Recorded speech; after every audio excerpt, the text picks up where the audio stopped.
This is the X-Zone Broadcast Network, broadcasting worldwide on broadcast affiliates and satellite program providers, including CNN Broadcast Network, Sirius Satellite Network, Star Media, Good News Radio Network, Angel Broadcast Network, Wiki Broadcast Network, and WPBN TV. For more information on the X-Zone Broadcast Network, visit us at www.xzbn.net.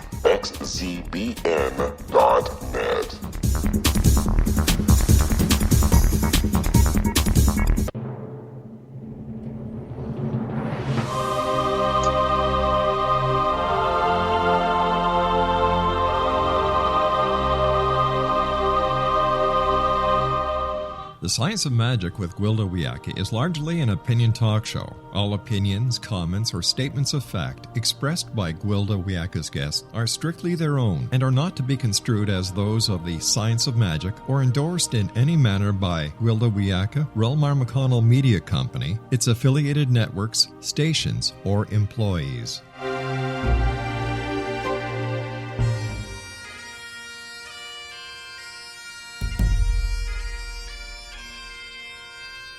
Welcome to the Science of Magic with Gwilda Wiyaka, a program dedicated to uncovering the unified nature of reality and humanity's ever-evolving place as truly galactic beings. For more information on the Science of Magic with Gwilda Wiyaka, visit us online at www.thescienceofmagic.net.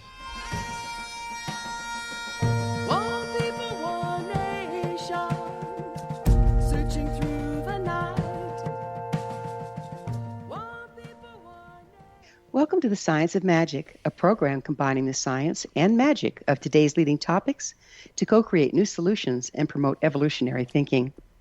We're coming to you through the leader in responsible paranormal and alternative science programming, the X-Zone Broadcast Network, xzbn.net. I'm your host, Gwilda Wiyaka. This hour we'll be exploring the spirit world of animals. My son has an Alaskan Malamute who visits me in spirit, though he's very much incarnate. He has shared with me his and my son's location upon numerous occasions, and when I asked my son to verify, it's been amazingly accurate. Animals are underestimated and misunderstood. Like humans, when in physical form, animals have chakras and auric fields through which they interconnect and prism light into our world. We think we're so much more intelligent than animals, that we are the only ones who communicate, when in fact, we use language because we've lost our intuitive interconnectivity. Animals are in a constant contact across time and space, as they're tuned into the energy that connects all things. They move into and out of spirit with much more ease than humans. While few humans have mastered remote viewing and mental telepathy, animals use both to fly in flocks and hunt in packs. Through their chakras, each species anchors a particular bandwidth of frequency or light onto the planet. This frequency carries a code of information. All shamanic societies derive meaning and guidance from the sighting of animals in physical form as well as those in dreams.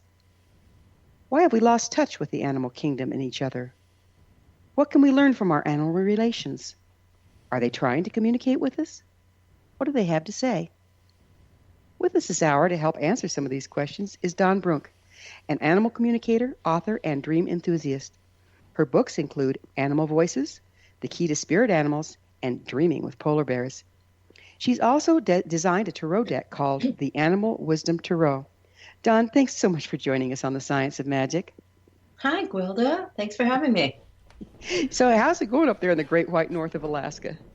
It's good. We're moving into spring, so we have lots of light, or we're getting more light. So it's a fun time. Spring is always a really just up in energy kind of coming time for Alaskans, and that's what we're going through right now. That's neat. So you're an animal communicator. Can you tell us what that exactly means? Sure. Well, I think of myself basically as a translator. So what I'm doing is when I work with people and their animals, I kind of serve as just a translator.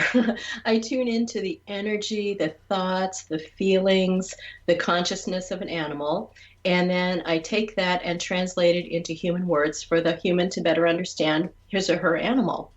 And what I found, what's interesting, and I loved your intro, by the way, about how all animals are, have a specific frequency and they bring this gift to the planet. And I think each individual animal does that as well. So one thing I found is that when I work with humans and animals on an animal, communication call, is the human starts to remember, starts to tune into like, oh yeah, this isn't that strange of a thing. We do know when our animals are hungry and thirsty and things like that, but we also know other things.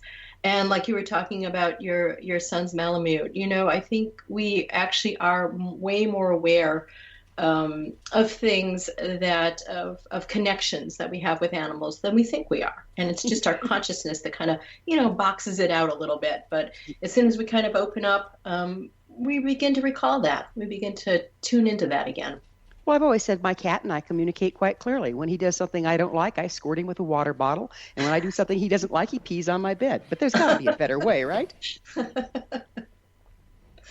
So the animal communication that you do professionally, I take it. Yes, I do. I do sessions mainly by Skype or by phone, sometimes in person. I live in Alaska, so there's not a lot of people here that I work with. I work more with people all over the U.S. and in Europe sometimes. And so it's just thanks to technology, it's wonderful. We're going to have to take a break and pick up on the other side. That's okay. Don and I will return shortly, so don't go away. You're listening to The Science of Magic. Our current episodes are aired daily on the X Zone Broadcast Network, xzbn.net. In service to our listeners, prior innovative episodes can always be accessed free of charge on our website, thescienceofmagic.net.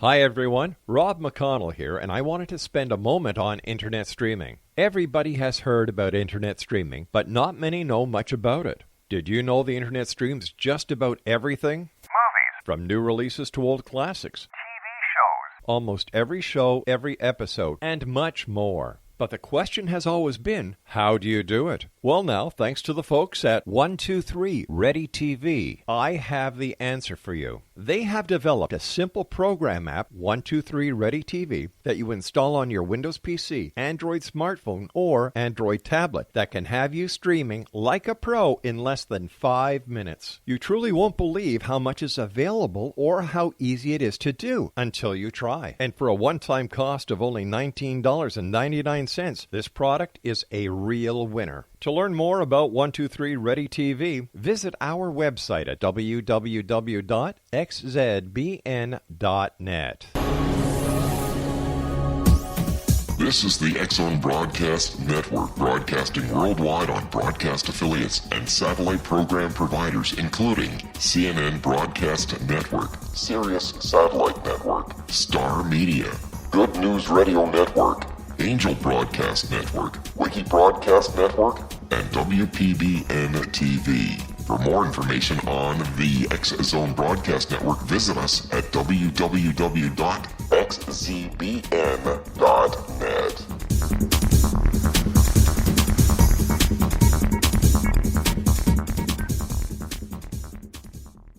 How would you like to be able to read other people's minds? Well, the next best thing is here. When you know how to read a person's name, you know how the person thinks, feels, and behaves.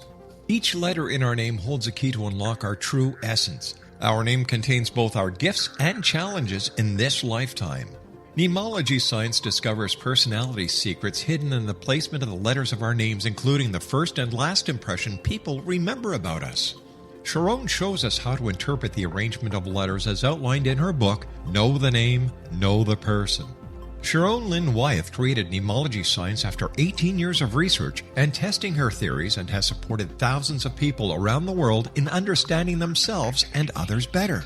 You'll enjoy Sharon's unique teachings as she shares her system to learn the gifts behind your given birth name. Even if you don't like your birth name, there are jewels in this book. If you're thinking of changing your name, ready to name your child, or wanting to get along better with others, this is the book for you. If you'd like to improve your relationships and change your life for the better, get the book today, Know the Name, Know the Person, or visit www.knowthename.com. That's www.knowthename.com.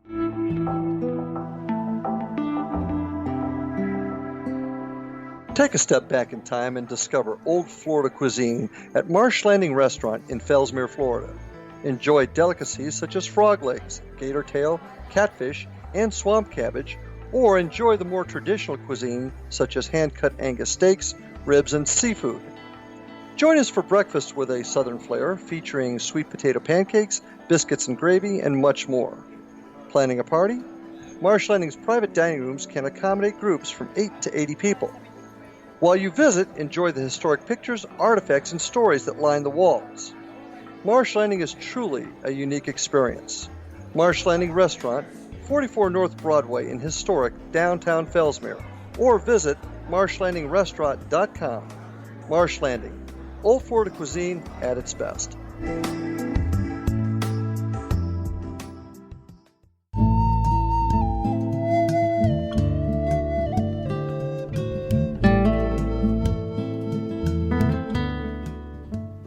Welcome back. This is the Science of Magic, dedicated to unification and evolution of consciousness.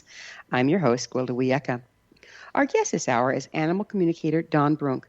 Her website, animalvoices.net. Dawn, we were talking about animal communication, and you say you do it long distance. How does that work if you're not in the presence of the animal? What's the mechanics there? Well, the mechanics are basically telepathy, which means feelings at a distance. So when you're doing that, you don't necessarily have to be in the same space physically with an animal. I am in the same space energetically. So it's kind of tuning into that frequency of that animal. The specific mechanics are, I tend to be a little bit of a visual person, so I like photos. So when I set up a session, the individual will send me several photos of their animal, and I'll use that just as a kind of a little touchstone to tune in. And what I like to do is basically tell the person, don't give me a lot of information, and I will just tune into that animal and then give to them at the beginning of the session what I'm feeling, what I'm sensing, what kind of personality this is, so that we're sure we're all on the same page.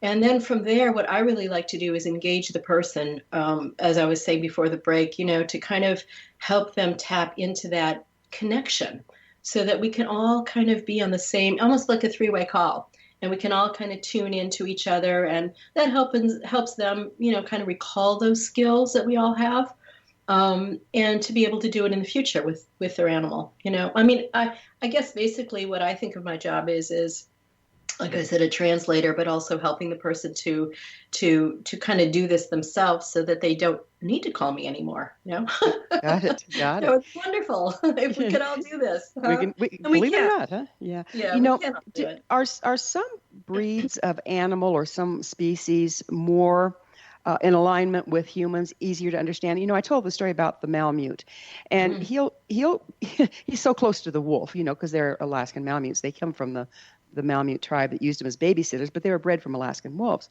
Mm-hmm. And so they still have that pack mentality, that they're really more tribe oriented. And I'll dream of him, and he'll be showing me in the dream a fishing spot or a place on the river, and that's exactly where he and my son are at the time. What's the mechanics there, and are different ones closer to it than others? Yeah, that's a really interesting question. I'm going to start in the more general to answer it first, which is I think each species, kind of has their own orientation and their own way of doing things and their own interaction with humans. So probably the easiest animals to communicate with are the ones that live with us every day, dogs and cats and, guinea pigs and horses to some extent. And again, it depends on the individual species as well as the individual personality of each animal. But in general, the ones that are kind of used to our time clocks and used to our way of doing things, I think there's a little bit more ease in translation there. I also live with 2 snakes, for example, and the communication with snakes, it's a very different vibration or different frequency, let's call it, than communicating with a dog or a cat. And so it's just, it's a totally different paradigm, So you're part of what the work involves is seeing from a different perspective.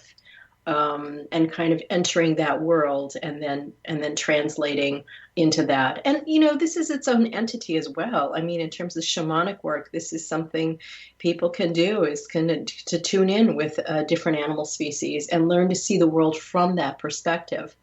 And that can be incredibly rewarding and really offer a lot of insight into how we see the world. Humans tend to think the way we see the world is the way the world is. And hello, welcome to the planet. That's not exactly it. Do you think that animals are trying to get something in specific across to us right now? I think animals in general have been trying to get something across to us, for quite a while. And it's, in my mind, I would just sum it up as, wake up a little bit. Hello, wake up. There is this interconnection between all beings, humans as well as animals, as well as the earth itself, mountains, clouds, lakes, water, and I think some people are opening to that, and we're deepening in that. And I think that's the overall agenda many animals have for humans or would like to see happen. Yeah, go ahead. Do you think that specific animals come and choose to be with specific people as their familiars or their pets at any given time? I think sometimes that is true. Yeah. I think, I haven't done a study of it, but in my case, I would say yes. It's kind of a matchup between what an individual needs and what an animal or an animal species needs. And that was very true in my book, Dreaming with Polar Bears. I had no, I love polar bears, but I had no kind of desire in my mind to go out and see polar bears and learn from them. And yet that's what happened through a series of dreams and a series of deeper connections. And that finally was brought up to my consciousness. And I got to see that, that was a match. And it was something the polar bears wanted of me. And it was something really that they gave to me. So it was a really beautiful reciprocity. And I think the best relationships are like that. It's a give and a take, huh? Right. Really, absolutely. Yeah. Yeah. Later in the discussion, I really want to get deeper into animals and dreams because that's a whole other topic that's very exciting. So how did you discover you could communicate with animals? Well, I really thought it was something other people did. And this happened about 20 years ago. I was the editor of a health and wellness magazine, and one of the articles that came in was about a woman who communicated with animals. And I thought, well, isn't that interesting? And it was something I pursued. And she told me, oh, other people do this. And I thought, no, not really. But I ended up talking with a lot of other people who did this for a profession. And I was really curious. How does it work? It was sort of like what you were asking me before. What are the mechanics? How does it work? How do you translate? And it just happened to me, I think, over a period of a year, very spontaneously. From talking to all these people, I think I got kind of the paradigm or the format of how it happened.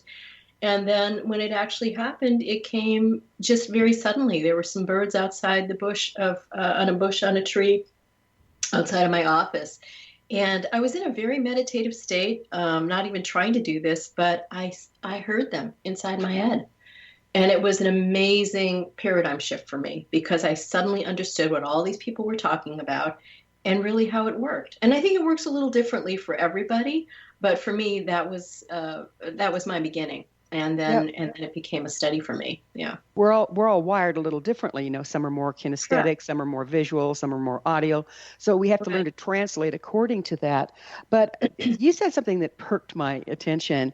I think the key is a meditative state, isn't it? I think it helps. I think once we get out of our own way, which is often our thoughts, our self-judgments, things like that, and we just kind of calm down and tune in. I think that is the key. And something I always tell the students when I do animal communication workshops is, you really can't do this without connecting to your deeper self because the two are related. If you want to talk to animals, you're going to have to get to that point where you talk with your inner self as well. And that's a beautiful process as well. Again, it's that give and take. And you learn to deepen yourself. You learn to deepen your communication with animals. And as a result, you learn to deepen your communication with humans. It's a process, though, isn't it? I mean, there's a lot of stuff standing between us and our inner selves.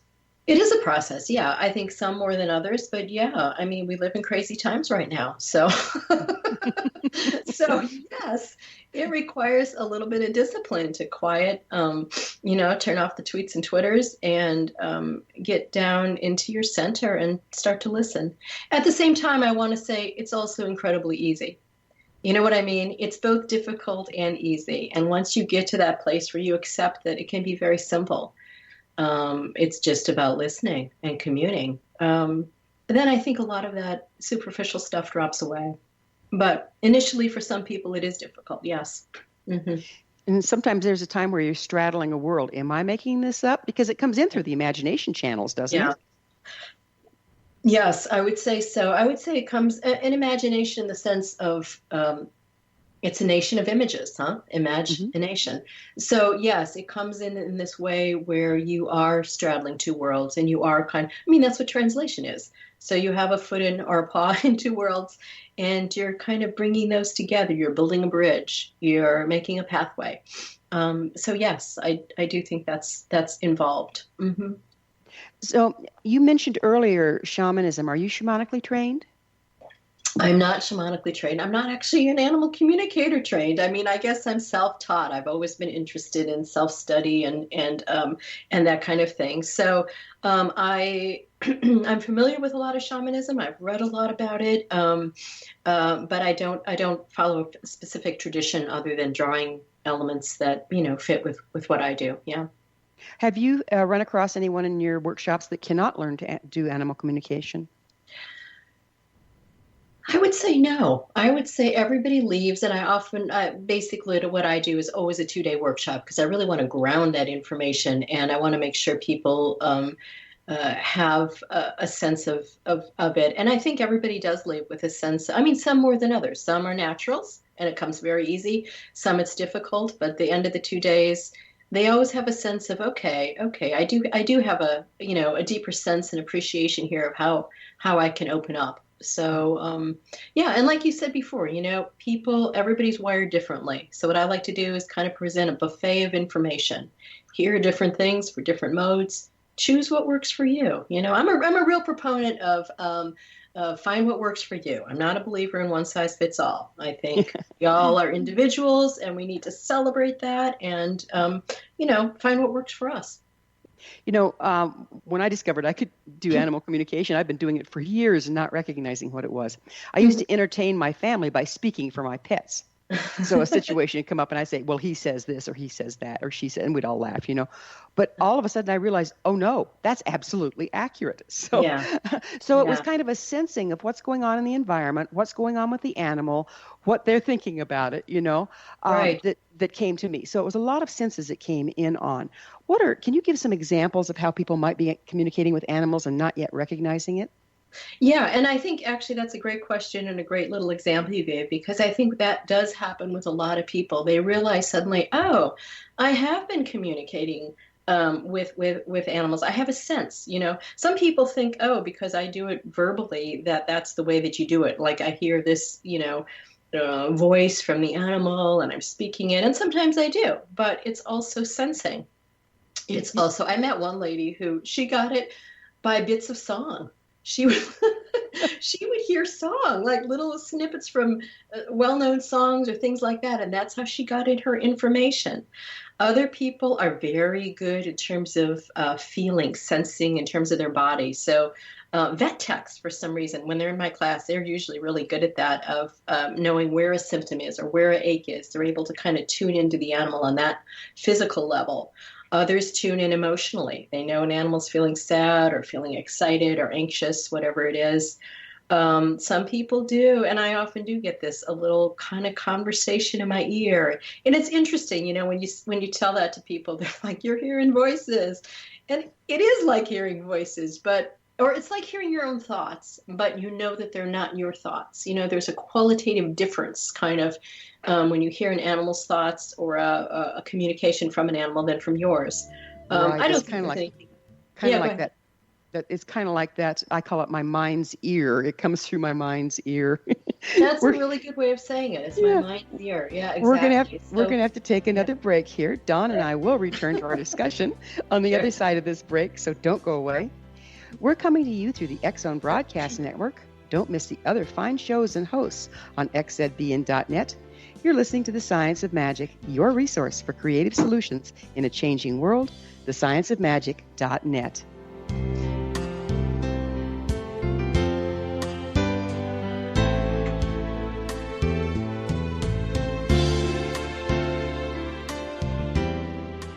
Hi everyone, Rob McConnell here, and I wanted to spend a moment on internet streaming. Everybody has heard about internet streaming, but not many know much about it. Did you know the internet streams just about everything? Movies, From new releases to old classics. TV shows, Almost every show, every episode, and much more. But the question has always been, how do you do it? Well now, thanks to the folks at 123 Ready TV, I have the answer for you. They have developed a simple program app, 123 Ready TV, that you install on your Windows PC, Android smartphone, or Android tablet that can have you streaming like a pro in less than 5 minutes. You truly won't believe how much is available or how easy it is to do until you try. And for a one-time cost of only $19.99, this product is a real winner. To learn more about 123 Ready TV, visit our website at www.xzbn.net.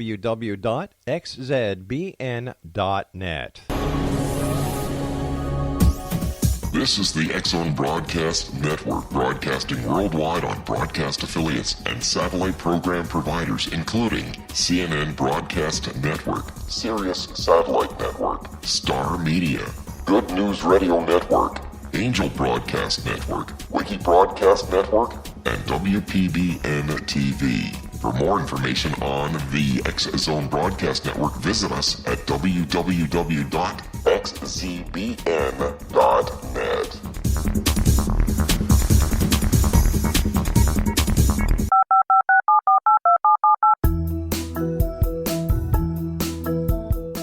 Did you know that when you're on the road with limited data or Wi-Fi, you can still listen to the X-Zone Radio Show with Rob McConnell, The Science of Magic with Gwilda Wiyaka, X-1, Dimension X, Space Patrol, and every minute of the X-Zone Broadcast Network by calling 213-401-0080, courtesy of Audio Now.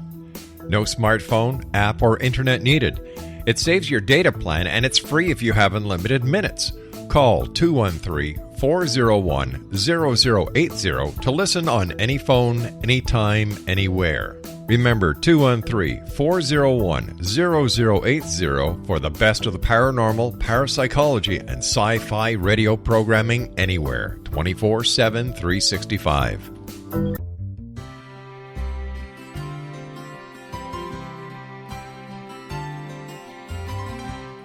True healing must address 4 levels: physical, emotional, mental, and spiritual, for us to live joyful and productive lives. We tend to treat 3 of the 4, leaving the spiritual languishing. If you're tired of the same dysfunctional patterns cropping up in your life, Soul Balancing is for you. Trixie Phelps, owner and founder of Soul Balancing, is a naturally gifted energy healer trained in numerous esoteric forms, including shamanism. Trixie has created a powerful modality that safely and effectively clears your energetic field. A Soul Balancing session can remove interference, heal trauma, and restore your hope. Contact Trixie for a life-changing long-distance session today, www.soulbalancing.world.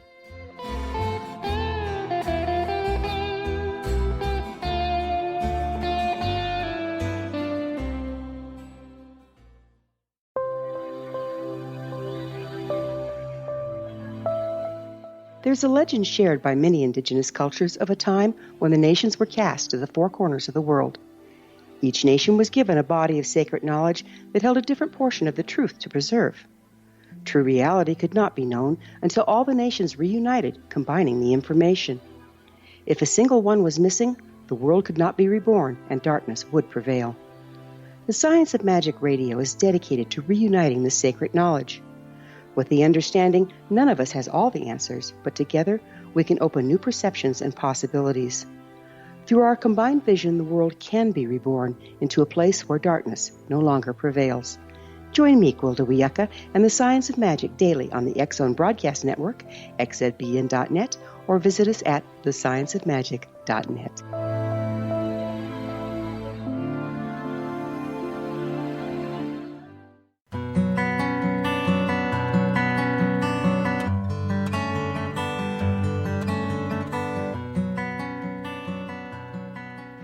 Welcome back. This is the Science of Magic, a place where magic and science come together to promote enlightenment. I'm your host, Gwilda Wiyaka.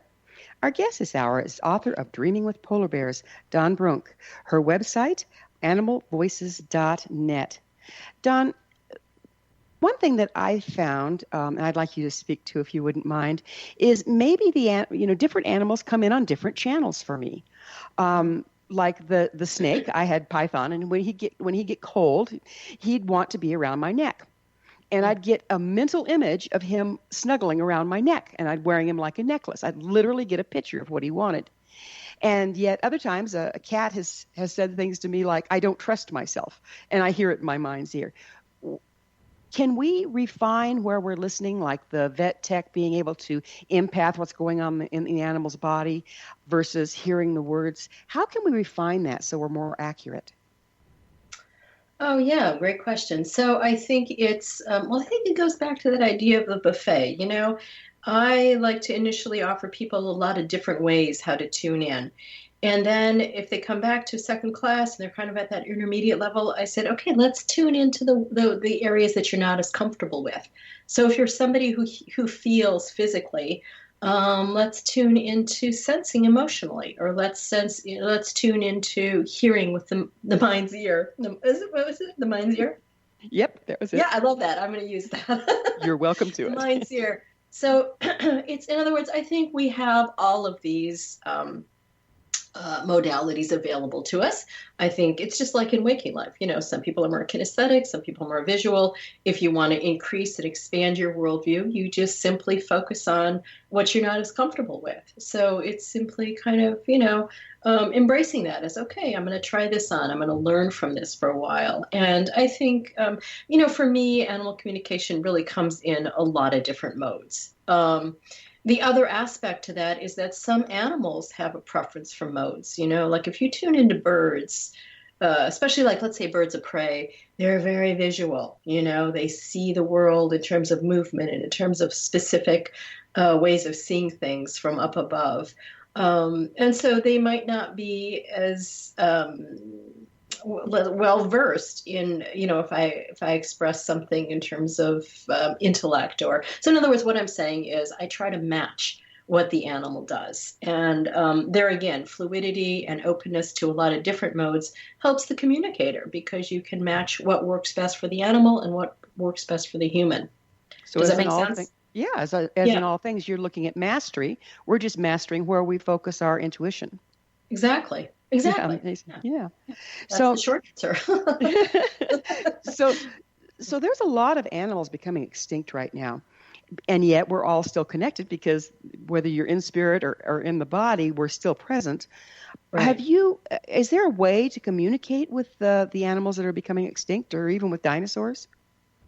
I think so. Yeah. How open is your imagination? If your imagination is very open, then you can find that resonance for dinosaurs, and tune into that. And, immerse yourself in that worldview and learn things. In terms of animals that are going extinct as species, we should actually talk about this too, is that, there is the specific personal voice of an individual animal. And then there's kind of their species voice, which is a larger, more general thing. And then, and so on. So you have different levels of communication. So when you speak about the dinosaurs, we're kind of like, there's a lot of different species of dinosaurs. So we're talking dinosaurs just kind of as a general thing. And then if you wanted to, you could focus in on Triceratops, and you would, get that individual journey. But yeah, my answer is yes. I think you can tune into really whatever you want, whatever you can think of. I'm glad you brought up the different divinations. In other words, if I'm sitting here and I'm talking to my red-tailed hawk, say, for instance, I'm talking to her directly. But if I tune into the species of red-tail, or if I see a red-tail fly over that I don't know personally, but they, because of their frequency, because of the synchronicity, and because of the omenology, there's a message there. Right. Can you speak to that, how the different divinations of communication with animals can also bring more esoteric messages for our lives? Yeah, that's a multi-layered question. Wow. So let me just speak generally to that. For one thing is, like I said before, there's a species voice. So there's kind of a species medicine of, let's say, hawk. And then you go into and it might be general, whatever that is. And then you go into the specific red-tailed hawk. So you're looking at something more detailed, as you would with the personal. That's even more specific. I think it's sort of like what you said in the beginning, each species brings a certain teaching, or we might call it medicine, resonance to the planet. And so, again, this is sort of multi-layered. So when you're working with animal guides, let's call them, or animal teachers, you might tune into the species answer, and the species, let's say, a turtle keeps coming to you, keep seeing turtles everywhere. Okay, so you kind of get a sense of what the turtle medicine is. What's turtle trying to tell you? Is it telling you to slow down? Is it telling you to go into your shell? Is it, what's it expressing? And then you might look at what specific turtle that is. And then you would kind of refine it ever more. And you would look at the part of yourself that speaks to turtle. What's the inner turtle telling you, huh? So again, it's just this kind of multi-layered playing with symbols and teachings. And to me, it's a little bit like connect the dots. I'm looking for the teaching that resonates with me. And every animal has multiple teachings. So, when we go to a dictionary, and I've written animal dictionaries, they're by their nature limited, because they're just going to tell you kind of the general idea and get you started as to what this medicine is and how it speaks to you on a personal level. I'm glad you brought up that limited, because, they're a wonderful place to start, dictionaries of meanings of animals. And I think the best ones are written around what's the behavior of the animal? What's their nature? Because then that you can, and then helping you relate back. But ultimately, nobody's going to know what message is there for you except for you. Is that what you're talking about? Exactly. And I mean, that's one thing. We always do something with animal spirits or animal teachers in a workshop. And my advice is always, for the first couple days that you get your animal teacher or your animal guide that you think is prevalent right now, is important to you, don't look at a dictionary. Ask yourself, what are my memories of this animal? Where does this animal live? What does it do? What are its strengths? What are its weaknesses? And begin to play with that and really, and that helps kind of bring up our own personal power and our own intuitive knowledge that we have, that we kind of suppress at times in deference to other authority figures. After a couple of days, then go to a dictionary, because maybe the dictionary has some, lines of thought that you haven't thought of, and it adds to your kind of your view of what you're working with. But yes, I think it's very much a process of asking yourself, how does this resonate me? What does it speak to in me? And what can I learn here? How can we find out who our totem animals are? Well, there's different ways. I'm a big follower of just being aware. Who's showing up in my life. Sometimes it's animals that are here, raven. A lot of times when I'm driving, I will see ravens, and ravens will fly with me, like right ahead of me, and I know that is teaching me something. Other times we see animals in our dreams. We may see like a repetition of animal signs or images that in real life, like you go to a restaurant and you see a picture of a bear. And then later on, your friend, notice she's wearing a bear necklace. And you just kind of keep remarking on bear. And you're thinking, maybe bear has something to teach me here. So I think it's paying attention to what comes to you in daily life is really the best way to do it. There's other ways to do it. You could do, kind of a little a journeying and go inside and ask your animal totem or teacher of the moment to kind of present itself and, begin to relate on the inner levels that way. So there's really a lot of different ways, is my answer. It sounds like it's putting together synchronicity and omenology. Yeah, that's a good way. Yeah. Yeah, amazing. So you were talking, as you're talking, I think, boy, this is multidimensional, isn't it? Mm-hmm. Because we're talking about synchronicity, seeing a carving, seeing a picture, having one walk up to you, having one appear in a dream, having one come to mind. There's a lot of different layers there. Yeah. Is this a frequency thing that doesn't matter how they come, they're still bringing the same frequency? Ooh, that's a great question. Well, I think again, I think the answer is going to be appropriate for where you are. So if you're a beginner, it might just be, okay, bear's showing up. What do I need to know about this? If you've been working with this a while and you really like to connect the dots and play with the symbology, you might be looking at, okay, well, that bear bracelet is on that arm. Is it something about how I'm bearing myself? Is it about, how I'm arming myself? So you might start playing about almost in a dreamlike way of what is that symbol speaking to and what does that bear energy bring to me. And here's another thing you could do is once you have those things, let's say bear comes to you in a couple different ways, is use that and go in, do an inner journey and ask bear, what's going on? What do I need to see? What do you want from me? What can I give you? Again, I always think that give and take thing is very important because I think animals are engaging us not only to be our teachers, but sometimes for us to help them and teach them or offer them something. So reciprocity, again, very important, I think. Yeah, that give and take is huge, and it's something that we've lost contact with. We're all out, narcissistic, get. Well, and that's the thing. I think a lot of people, they're like, what's my animal? What's my animal teacher? Okay, check it off, and we're done. You miss so much when you do that. You miss so much. Like the teaching, maybe. Yeah, and the relationship. I mean, to me, relationship is key. It really is. How we relate to that animal and how that animal relates to us. And it brings a gift, the longer you stay with it, well, not necessarily longer, but stay with it long enough and deep enough to receive the gift and give it a gift, huh? So there really is that exchange, My original teacher was a Lakota, and he was very big on the give and take thing. And of course, they give offerings and gratitude for anything, to trees, to everything. And he taught me, and I've come to recognize it, that when you do a kindness for an animal, their tribe becomes a supporter of you.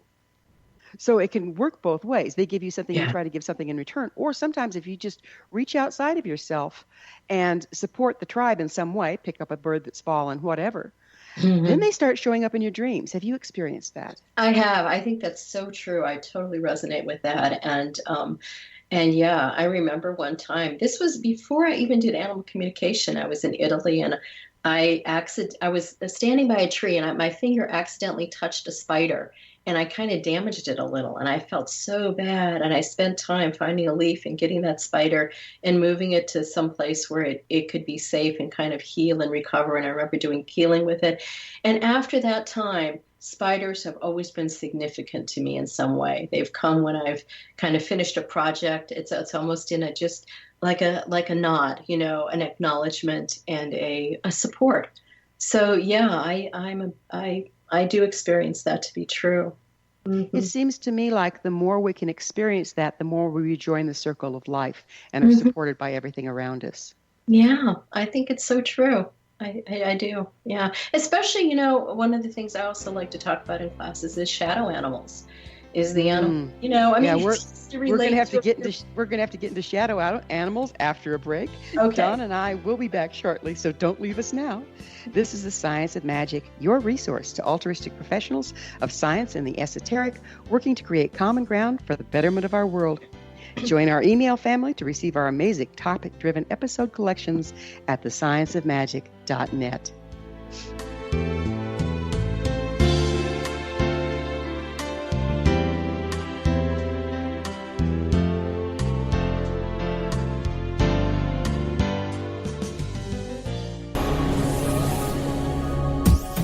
This is the X-Zone Broadcast Network, broadcasting worldwide on broadcast affiliates and satellite program providers, including CNN Broadcast Network, Sirius Satellite Network, Star Media, Good News Radio Network, Angel Broadcast Network, Wiki Broadcast Network, and WPBN-TV. For more information on the X Zone Broadcast Network, visit us at www.xzbn.net.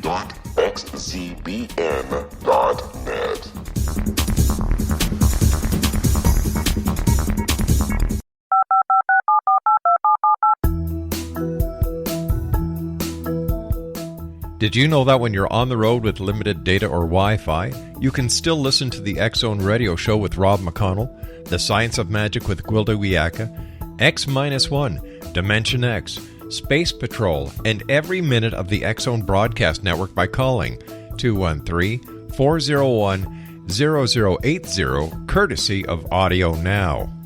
No smartphone, app, or internet needed. It saves your data plan, and it's free if you have unlimited minutes. Call 213-401-0080 to listen on any phone, anytime, anywhere. Remember 213-401-0080 for the best of the paranormal, parapsychology, and sci-fi radio programming anywhere, 24/7, 365.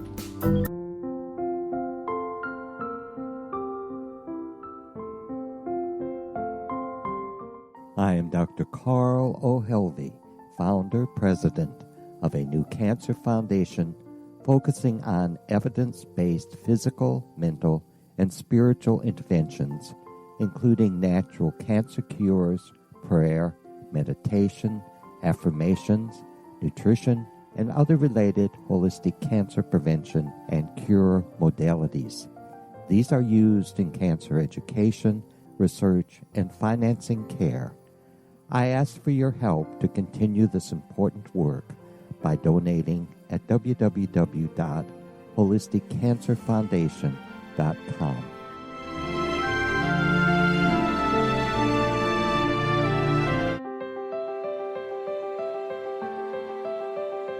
Wouldn't you love to know the secret to everything? I'm Dr. Kimberly McGeorge, and on The Secret to Everything, we will merge the practical with open investigation into all realms of the mysterious. We will talk to cutting-edge alternative health practitioners, those who inspire and motivate you in business and life, and of course, we will share stories of the paranormal, conspiracy, and cryptozoology. You will transform because of the frequency I carry, the frequencies my guests carry. Life may never be the same after you listen to this program, for the secret to everything is for you, the listener, for those who desire more in every area of their lives and believe that it can still be found. Listen and discover thesecrettoeverything.com.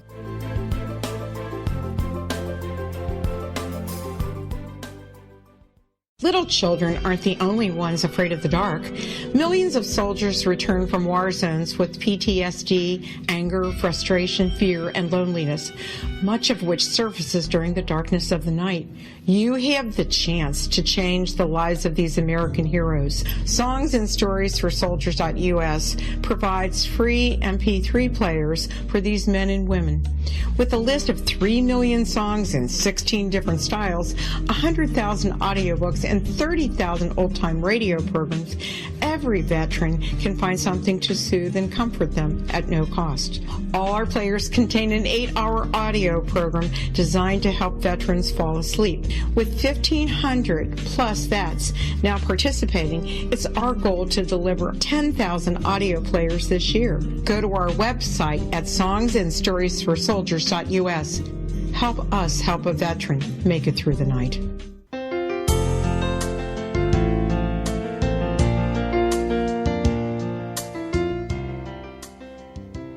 Welcome back. This is The Science of Magic, bringing together gifted people of service to the world. I'm your host, Gwilda Wiyaka. What's up in your world? Email me at info@thescienceofmagic.net and suggest a topic or a guest. If the topic's on your mind, you're probably not the only one interested.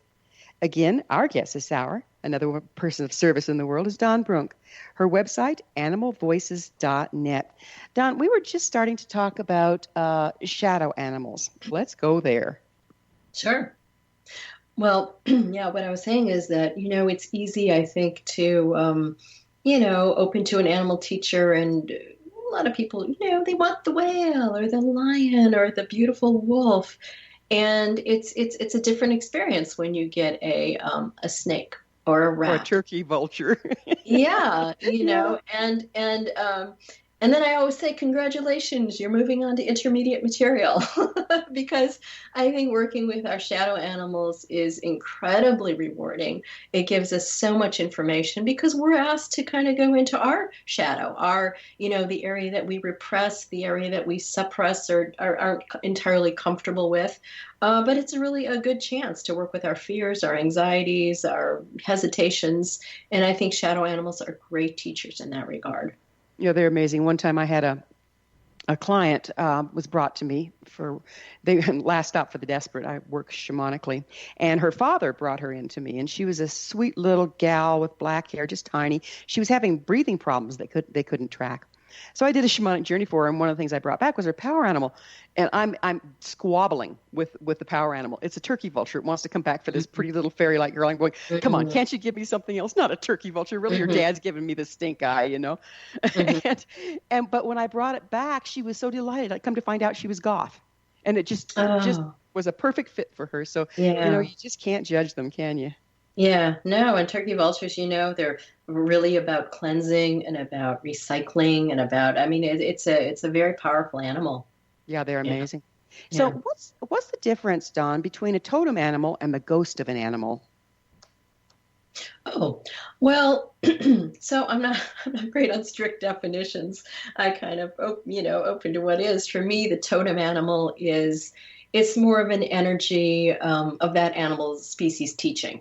So, and different people use that word in different ways, totem animal. I think of it kind of as a animal teacher, as a spirit guide. And again, these have all different little flavors depending on what tradition you're looking at. But the ghost of an animal, for me, would be a more personal, spirit of that animal, just like we would say a human ghost. It would be a ghost of an animal. I don't know. Is that how you see it, or? Yeah, well, it'd be more differentiated, wouldn't it? It would be like the same difference as talking to an individual animal versus the species of the animal. Exactly. It's just in spirit, right? Right. That's how I would see it. Yeah. Yeah. So what are totem animals for? What purpose do they serve exactly? Well, again, if you go back into different various traditions, they would use it as a kind of an I want to call it an oversoul teacher, almost a teacher for a tribe or for a group.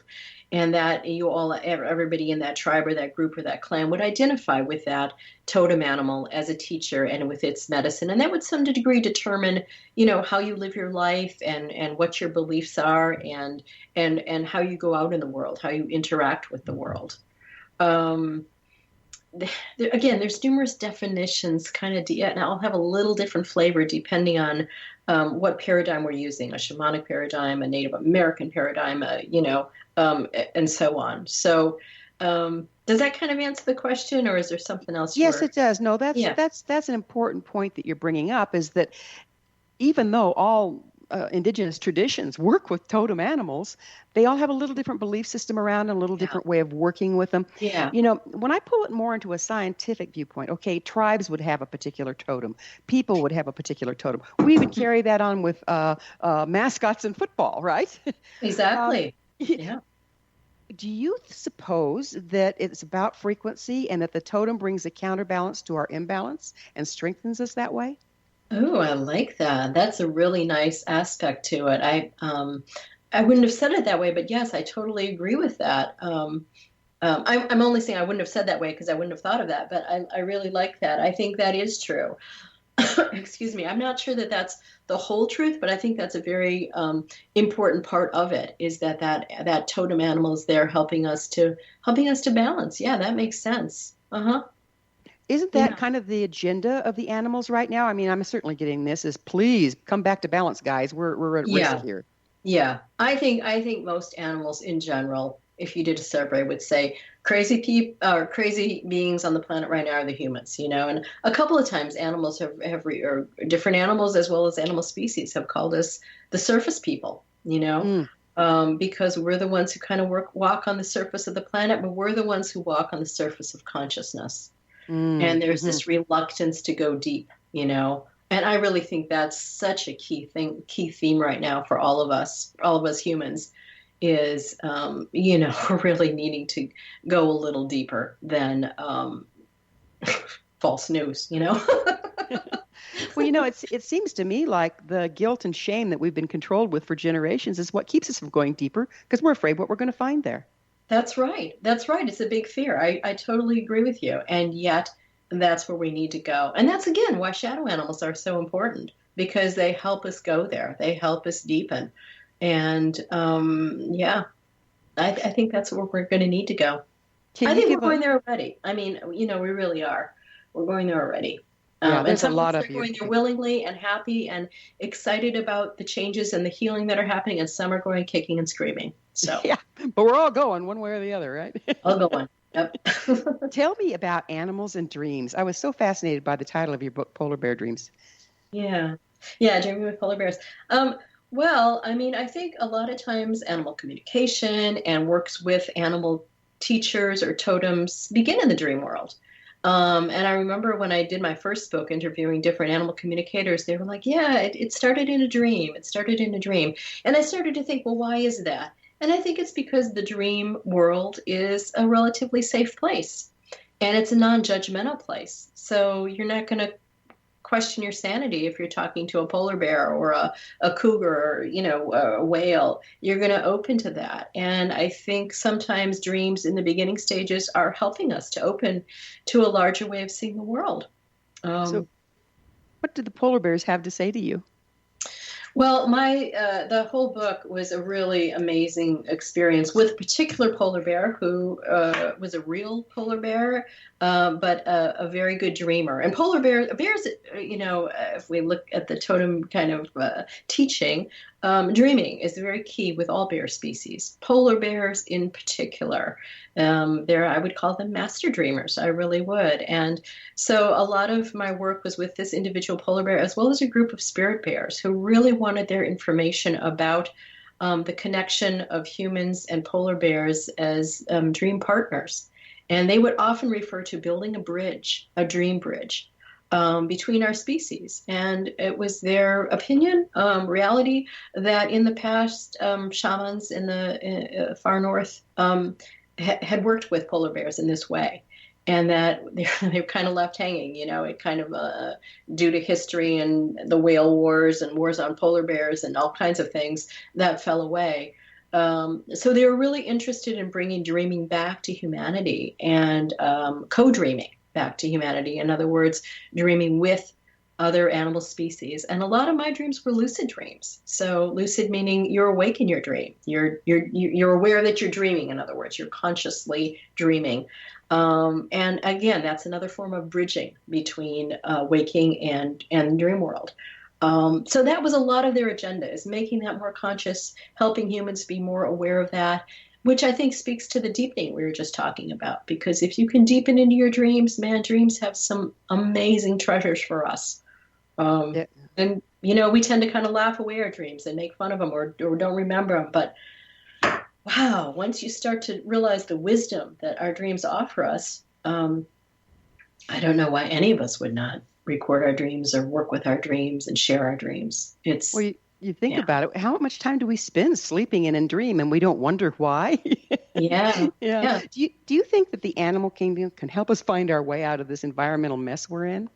I think they're willing and able, and I think they want to help us. I think they want to be partners with us. I think we need to become a bit more humble and to ask ourselves, what can I learn from a honeybee? What can I learn from a polar bear? And open ourselves in that way and kind of be more self-responsible about who we are, kind of, bring ourselves, be more present in our daily lives. And yeah, I do think animals in general are willing, most animals are willing and able to help and want to, they want the earth to succeed, right? Exactly. We have a little less than a minute left. What do you think is the most important reason to learn to listen to the animals again? Because I think it helps you wake up to who you are. Like I said before, I don't think you can do this work without tapping into your deeper self. And by doing that, you're going to know the answers. You're going to know the right thing to do. And I wish our politicians would do that. By tapping into our deeper selves, we're tapping back into the circle of life? Yes. Yeah. Into the consciousness of Gaia, into the planet, into all beings, into the interconnectedness, the web of life. Mm. Dawn, Yeah. this has just been so much fun. I can't thank you enough for being on the Science of Magic with me. Thank you. It's been really fun talking with you. It's just been a real pleasure, and I wish you well in all your dreams and all your animal communication. Thanks very much. You take care. You too. Our guest this hour has been animal communicator, author, and dream enthusiast Dawn Brunke. Her website is animalvoices.net. This has been The Science of Magic. For in-depth exploration of leading-edge subjects from numerous authorities and viewpoints, join our email family at thescienceofmagic.net. Until next time, dear ones, may you be blessed with knowledge and comforted with love as you commune with the animals.